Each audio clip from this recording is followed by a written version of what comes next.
Hello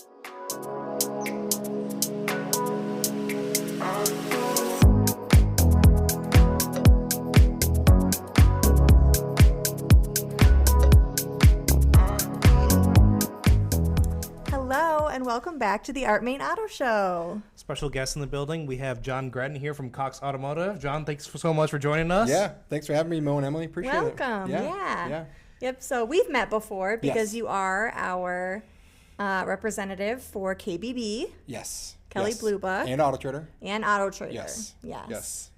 Can you talk to us about like why those two programs are pretty like the foundation of a dealership? Why somebody should be looking up and doing their research with those two programs? Yeah, absolutely. I mean, the car shopping journey starts 120 days out before a customer even decides to buy a car, right? So start doing their research, start looking at their vehicles, what their car might be worth, right? They use KBB to start that process, and then AutoTrader to really dive down, pick the right car that they want, find the trim level, find everything, the equipment level that they want, and make the purchase. And it even allows the customer to complete the deal all the way online on AutoTrader, which then goes to the dealership and leads to the more qualified buyer and easy transaction, cut down on wait time, right? Yeah. So like there's AutoTrader, there's cars.com, there's a lot of like why should somebody more or less go to like AutoTrader versus like another competitor? Yeah, I mean AutoTrader, when you take AutoTrader and you pair it with KBB, which is the #1 trusted resource for consumers, right? For valuing their car, for researching what the car might be worth. I mean, it makes sense. Right. Right. Because everything's just hand in hand. Exactly. You don't have to open two different tabs. Exactly. So that makes sense. I didn't know that you could do that. We have a really handy KBB tool right on our website. Yeah.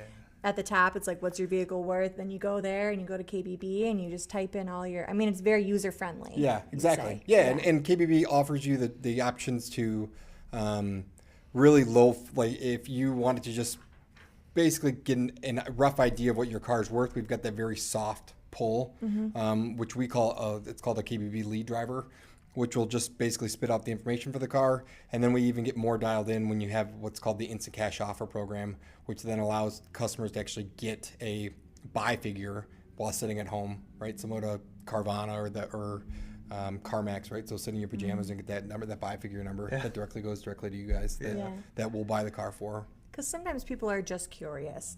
Sure. They're not like, I mean, a lot of people are, I'm ready to sell my car today.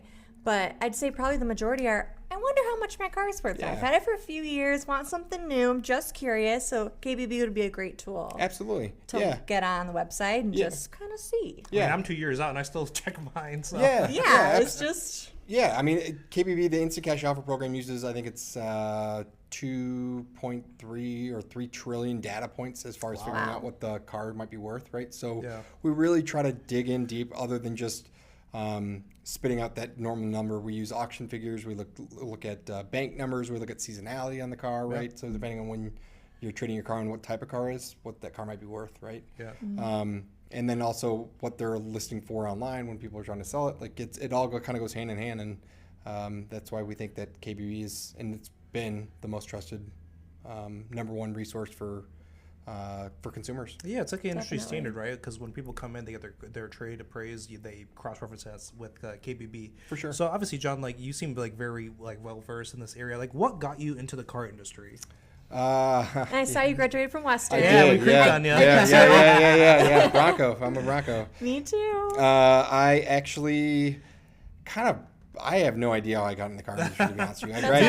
I graduated with a degree in political science, so next thing I'm here, right? Gosh, so wow. But I actually went to, after college, I think I bartended for a little bit, and then I got a job with Enterprise Rent-A-Car. You know, they give you the tools to be your own boss, right? Yeah. They're starting to sell cars too. Yeah, they do. I was at, so that's that's what I actually Yeah. did. I actually was on the wholesale side. Oh, really? So I actually when I first started, I actually had Art Moehn, and I had Extreme Dodge, and I had the Jackson Market down for wholesaling. Oh, wow. So I dealt with Ted, and I dealt with Carl next door. Yeah.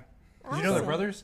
Yeah. Oh, yeah. I did know that. Yeah. What? Yeah. You don't look at the last name and like, oh, same last name. No, I didn't. I was just like, I didn't know that. But that's awesome. Yeah. So it was kind of just by, like, were you, like, passionate about cars or just something that found you? And Yeah. I mean, it was sales, and I wanted to get in sales, and I was able to start with Enterprise, and it kind of branched off. I was with them for 7 or 8 years. Wow. And then was able to use I met an actual used car manager who got a job within Cox Automotive, and he reached out to me and said, "Hey, I think you'd be a great fit for this." And that was 7 and a half years ago. Wow. So- I feel like the car industry chooses you. You don't choose. Yeah. Well, some people. Yeah, but, it's like the mafia. It like sucks you Yeah, back for in, me, right? It's I'm like like, it just pulls how you did I back get in. in the car industry? And I'm never leaving now. Yeah, Like, yeah. Well, we okay. call them like boomerangs. So like we had some folks that like left the company and then came back, become like slingshots. They or always boomerangs. come back. Yeah. They always come back. Yeah, I was a boomerang within my own company. I left Oh. I was with Cox for 6.5 years. I left for about a year and a half. Okay. Went to a startup company and then actually boomerang back here after that. Look at you now doing Yeah. like Now, you now I'm go. back, right? So boomerang. Yeah. So from the KBB side of things, obviously there's like a dealer trade-in figure. Yeah. And there's like a private party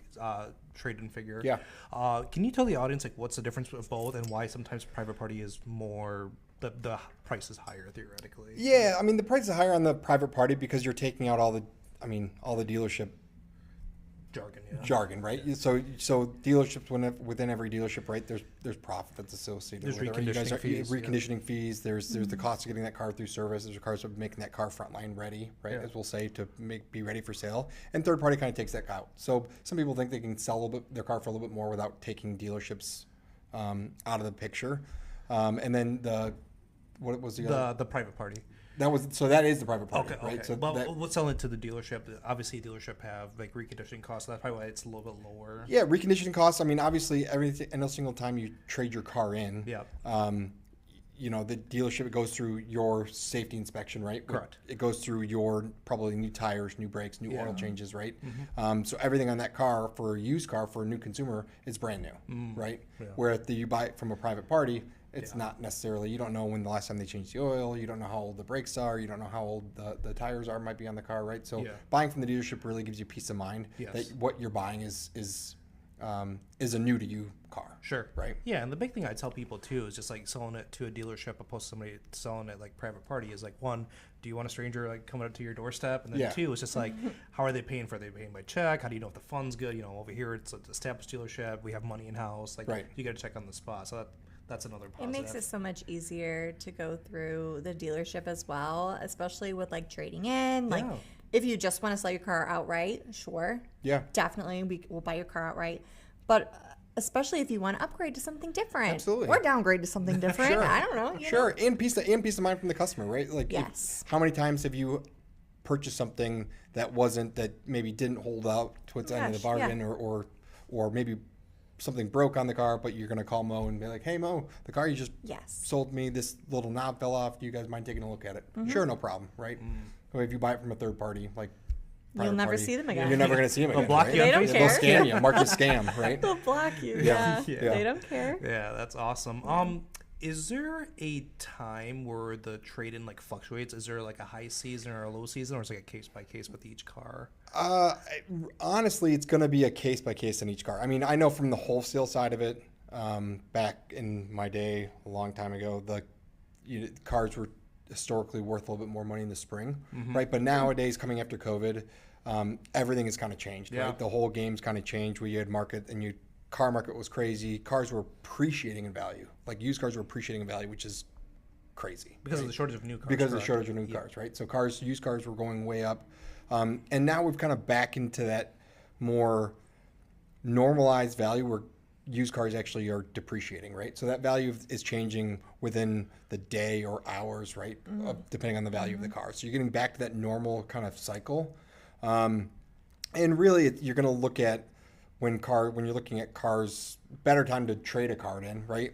It's going to be, you want to have some common sense, right? When you don't want to trade, you're probably not going to get top value for a car when you're trading in a Corvette or a Camaro going into winter than you would, right? Or buying a 4x4, right? Going into winter is probably going to be worth more than if you traded it in the summer, right? But really, it's hard to actually pinpoint the best time to trade your car in. The best time to trade your car in is when you want to buy a new car. Yeah, but obviously you guys supply the tools like KBB and AutoTrader. That way you can get ahead of the curve, make sure you're not getting lowballed, and make sure you're getting the best bang for your value. What are some things that consumers can do to make sure they're getting the best value for their car, like as far as like upkeep and all that. Yeah, I mean, you want to make sure you're keeping up with your oil changes, right? So doing whatever the factory or whatever the dealership recommends for their oil changes and servicing. The tires, anytime. The biggest thing to increase the value of your car is going to be cost of tires, right? So if you got brand new tires on a car, if you recently put new brakes on a car, having all that stuff is really going to help the value of your car because that's less expensive that the dealership's going to have to incur when they are taking the car back in. We have the most Definitely. best roads here. Yeah, you right. know? Oh yeah, Yeah. for sure. Do all you the think potholes. there's like a specific make or model car that's maybe in high demand right now that people are going to want to be looking for? Does KBB pick that out, like a high demand make or model? No, it will not No. pick out a high demand maker model type car. Okay. But you know, there are some good brands that have strong resale value, right? For the most part, it's going to be the cars that you see a very low new car inventory stock on, right? So if Okay. you look at like your Honda, right? Your Honda models are probably hold their value very well. Oh, yeah. Toyotas hold the value very well. Yep. And those are going to be from an import side, those are going to be two of the more higher resale values.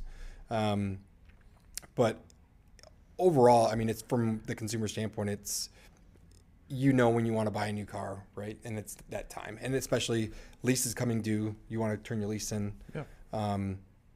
One thing that I think customers fail to realize when leasing a vehicle is, hey, my payment nowadays, my payment's going to be $100 or $200 higher or $300 higher than what it was under that current lease, right? Correct. But I think what customers fail to realize is, hey, do you know that you're going to be responsible for oil changes now? Do you know you're going to be responsible for maintenance, everyday maintenance on that car now? Do you know you're going to have to be responsible for, hey, you probably need new brakes, new tires on that car because it's got 25 to 30,000 miles on it. Yeah. And then obviously the tax when you're buying out the lease as well. But I think it all kind of spins into, if you're not ready for that incurred cost, you're probably better off just releasing a new car from the current dealership that you're at anyway. Right? Yeah. If you break it down in simple math numbers. Yeah, absolutely. Right. No, like I will say, like I'm in sales right now. Sure. KBB has bailed me out like multiple of times because like when people come in, like they don't even negotiate because like we're so just right in line. They say, hey, this is exactly what KBB said. Yeah. And we try to get aggressive with it too because like obviously if we lowball them or anything like that, they're not going to want to do business with us, right? Right. So for sure. Yeah, it's just nice to have the research done prior, which we encourage all the customers to do. It just makes our life easier and their life easier. Right. So that's what your company provides. So I mean, I think that's a really good tool for shoppers to have in their repertoires. Yeah, and the great idea too, even if you go to KBB, you're also able to kind of get a rough estimate for service costs, right? So if you I have know a that. I didn't know that either, I guess. So if you're actually, the average age of a car on the road, do you know how old it is right now? Oh. No, I 6, don't. 7? 14 years. 14 years, Yeah, really? is the average I age was of the car on the road. say like 5. Yeah, so Yeah. 14 years, right? So Wow. if you think about it, at 14 years, how much repair work you're going to have to do to Gosh, your car, right? Yeah. definitely. And if you go to KBB, you can actually estimate the cost of what service repairs typically would cost to do it. And you can find out when is that make or break moment for you to decide, hey, I've loved this car, I love Old Blue, but I've had it 14 Yeah. years. It's time to maybe not spend the $5,000 in service and go towards that new vehicle. Right? So it can kind of help decide when It can the kinda right help you a time little is. bit. Yeah, help you Yeah. out with Yeah, that. it helps 'cause with the I- finance too for Yeah, and I service think contracts. everybody has that make or break point on that car, right? Is it really worth me investing an true. extra Yeah. $2,000 on that car to Right. keep You it get going? to the point, it's like, all right, is it worth it, or Yeah. should I just pull the plug? Especially and get with something all the new else? technology and all the cars, Oh my like it's gosh. just changed so much. Yeah. With KBB appraisals, does it vary like state to state? So like for example, like down south, like where sports cars are more like popular. For sure. Would somebody potentially get more money for a sports car like down there opposed to up here, or is it more or less case by case? Yeah, so we actually take that into consideration if you're in Michigan and you're for example, if you are having a 2-wheel drive truck in the middle of the winter, we'll take that into consideration. We'll be able to use our resources with Manheim Auto Auction and be able to ship that car to where the value might be worth a little bit more. That's cool. But ultimately, yeah, I mean, if you live year round in Florida and you have a very luxury car or sports car, you're probably going to get more for it in Florida than you would up in Jackson, Michigan. Right. I think it's just kind of the nature of the car that you have and the conditions of where they're at. Yeah, but you can get a head start just by Absolutely. researching it and Yeah. kind of just seeing there. Yeah. Because what we do too is like over here when people do call in and ask if we just buy cars, we kind of do like what's called like a ballpark, is where we take the VIN and the miles. We kind of just cross-reference it. We're like, hey, the low end is this, the high end is this. Absolutely. So it kind of does that, and we get people in the door. And I've had people from like non-manufacturers trade their car in here more than the actual dealership gave them. Yeah, because you want to give them more money. Yes. You want to give them the most amount of money possible, right? Yeah. And it's looking at the car and making sure that everything is as represented of the car that they say it is, right? Before you're willing to cut them the check. Everybody right? thinks their car's excellent. Absolutely, Yeah. right? But then until you walk around the car and you're like, hey, this got 4-ball tires, the brakes on this are done, right? It's got a big crack in the windshield, not to mention the 10 door dings on the car. Yeah. Like, of course, you're not going to get top dollar on that vehicle, 100%. right? But if that car is as standing tall as what they're saying it is, like, you want to give them that plus some. Yeah, right? of Right? course.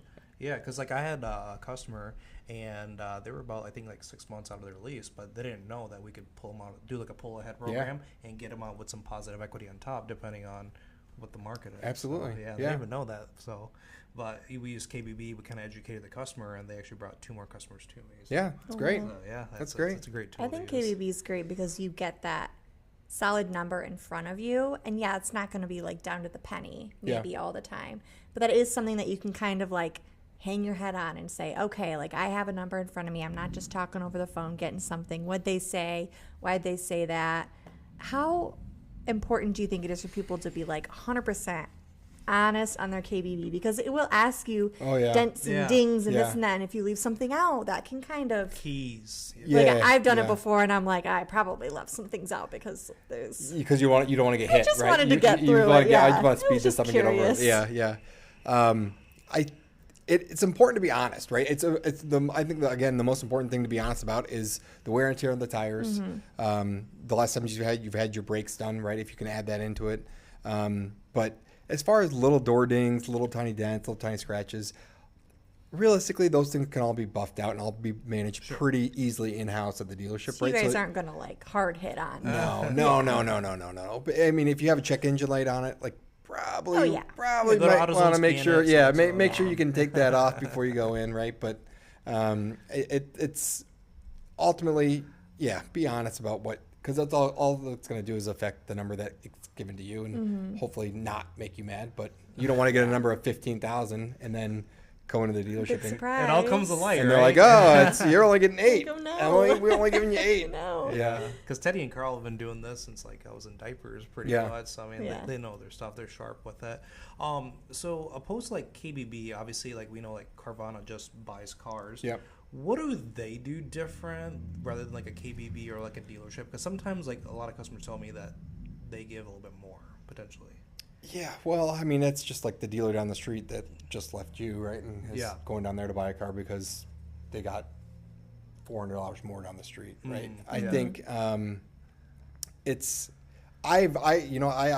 feel ashamed to say this, but I've never sold a car to Carvana or to CarMax, so I don't know exactly how that process works. Yeah. I can't imagine it's as easy as a truck driver coming and bringing me a check for the $18,000 that they say my car is worth. I could be wrong, but I have found that if you do a cross compare as far as valuation, I have done it on both sites, that it is about $1,000, $2,000 different higher for KBB than it is for Carvana. So I think Carvana might take, but not like a night and day difference. Not a night and day difference, but I think Carvana takes into consideration that, hey, we're basically buying this car sight unseen. Right. Yeah, well, they're in a lot of trouble right now, too. So. Yeah. And Carvana's its own. You get your appraisal and you get your money and they buy it through there. With KBB, you guys partner with dealerships. Is that... Yeah. That's for everything, right? KBB doesn't have its own... We do not. Buying center. You guys partner with dealerships. We partner with dealerships to try to get consumers who are serious about getting into a new vehicle or selling their car to get them a true actual value of what their car is worth. And we go to dealers, and part of the agreement is that the dealership will buy the car on KBB's behalf. And then the second part of that is if for some reason the dealership does not want that car, we will buy the car back from the dealer for that worth. Yeah. Does KBB have like a system? So like, for example, like if you're evaluating a car and for whatever reason, like this individual drove it, and it's like the highest mileage one like in the country. Is there something that they can cross-reference for that, or is that like another system? So if you are, what will happen is if you are doing a review, putting in your appraisal for a car and it raises any internal red flags, you will not get an instant cash offer right away. And it will get reviewed by a member of our team and say, hey, did you mean to put 300,000 miles on this 2021 vehicle? Or, oh no, I actually added a couple extra zeros, you should only be 30,000 miles. So it's not just like mindless generating, it's thinking about it, and if it sees something that's out of line, it'll say, hey, we're going to evaluate this and get you your exactly. It'll just say, hey, your offer's being reviewed by our team. So if someone wants to start shopping on Art Moehn Chevy or ArtMoehnHonda.com, how can KBB kind of factor in to help them figure out what they can afford? We have shop by budget tools on KBB and on AutoTrader. So if a customer knows exactly that they want to stay within $300 a month, $400 a month, we can filter out cars directly on that on the AutoTrader side. And same thing, I think, on Art Moehn Chevy and Art Moehn Honda, you have the exact same experience. So KBB and AutoTrader, they are under the same umbrella, Cox Automotive, and they also go hand in hand to help you. Like buy your car. Exactly. Well, we also have a company called Dealer.com, which does websites and hosts websites. I heard about and that. Dealer.com actually does your websites as well, right? So it's a very easy kind of interface between the two that has a lot of the same tools on AutoTrader KBB that we'll actually have on Art Moehn Chevy and Art Moehn Honda. Makes everything very cohesive. Ecosystem as we like to call it. Yes. So how do you shop for a car personally, for a used car? That's actually very funny because my wife totaled my car a few months ago. Oh no. Yeah, that's not very Everyone fun. okay? Everyone's fine. We a semi-truck tried to pull behind her and rip the whole back end off. So I have actually been shopping for a new car, which is fun. Nice. Well, you know what's crazy is, correct me if I'm wrong, but like even when like cars get total loss, insurance adjusters do also use KBB, right, to make sure they're cutting you the right check. Well, you would think, but I found that is not the case. Really? Yes. So they have their own system. You get your own third-party evaluation that I guess all insurance companies use to give you a number. And then it is your job to try to disprove that number. So you can actually use KBB, you can use AutoTrader, you can use as a tool to go and search to see what the car that you had was worth to fight for more money from that insurance company. Nice. So, which is weird because like they have access to the same tools. Why they would make your life hard, but make the job easier, right? Well, KBB and AutoTrader and Dealer.com is really a big part of what makes Art Moehn run so well, because you can start online and come into the store, start the process online and then seamlessly integrate into the store, so you can get the best of both worlds. Absolutely. So, we love using Cox Automotive. Exactly. And all your amazing tools. Thank you. So at the conclusion of the podcast, can you tell the audience about like what to look for, like when shopping for like their next cars, and how your tools and your company can help them do that? I honestly think that if anybody, KBB is the most trusted resource out there and the number one trusted resource for consumers for buying, trading, finding what their vehicle is worth. Using those tools and then using either KBB or AutoTrader to find your next perfect car is what we're trying to do. And we're trying to make it as easy as possible, just like you guys are, right? I mean, that's the last thing you want is when you have bad luck, to make it even harder. So let's make it as easy as possible and get the car. A really handy tool to access KBB right on Art Moehn Chevy and ArtMoehnHonda.com. So we make it easy, transparent. Up front. Definitely. Well, thank you so much for joining us, Jon. Thank you guys. Appreciate it. Thank you very much. Yeah, thank you. Definitely. Awesome. Fantastic. And we will see you next time. See ya. Bye.